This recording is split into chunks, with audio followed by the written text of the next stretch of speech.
ZANU-PF spokesperson Christopher Mchangwa is revealed that President Mnangagwa fired the Zimbabwe National Army ZVAITWA commander, General Sanyatwe, for allegedly conspiring with war veterans led by Blessed Bomshogeza to topple him. Sanamina mashoko buda pana vazhinji aiwa Sanyatwe angatopinda aiwa munhau yekutopula mutungamiri wenyika anodwa subscribe hola yakota on the bell icon.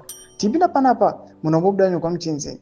While Mchangwa avoided naming Sanyatwe directly, his comments strongly suggested that senior military figures had been plotting against Mnangagwa's leadership.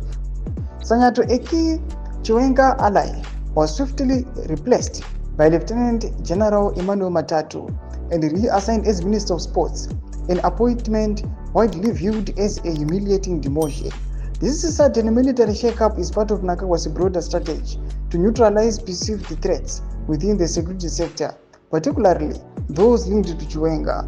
The removal of Sanyatwe marks the latest escalation in the long-running political chess game between Mnangagwa and his deputy Constantino Chiwenga. The tensions between Mnangagwa and Chiwenga date back to 2017 coup that ousted Robert Gabriel Mugabe.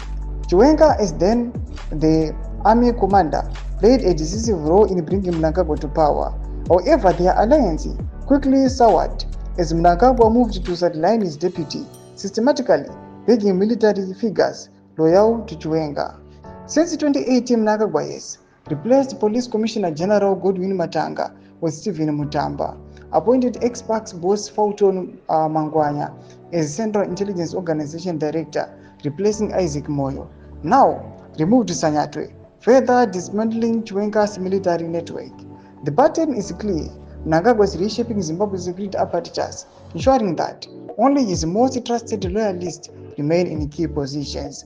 Speculations is rife that Mnangagwa may seek an unconstitutional third term in 2028, a move that Chiwenga's faction vehemently opposes. Thomas Kwaripo panapa, aiwa ataona ma fresh details akubuda pamusoro pekufa kwa General Sanyatwe. Aiwa nekuya panapa watuna kuti kupukana koita aiwa these two leaders watuna kuti zvaita kuti the ruling party ZANU-PF ive ine embroiled tension. Tudze mafunguro enyu muri kudii pamusoro pechitiko ichi pida kwa section yedu mudze mafunguro enyu, so subscribe or like, turn on the bell icon.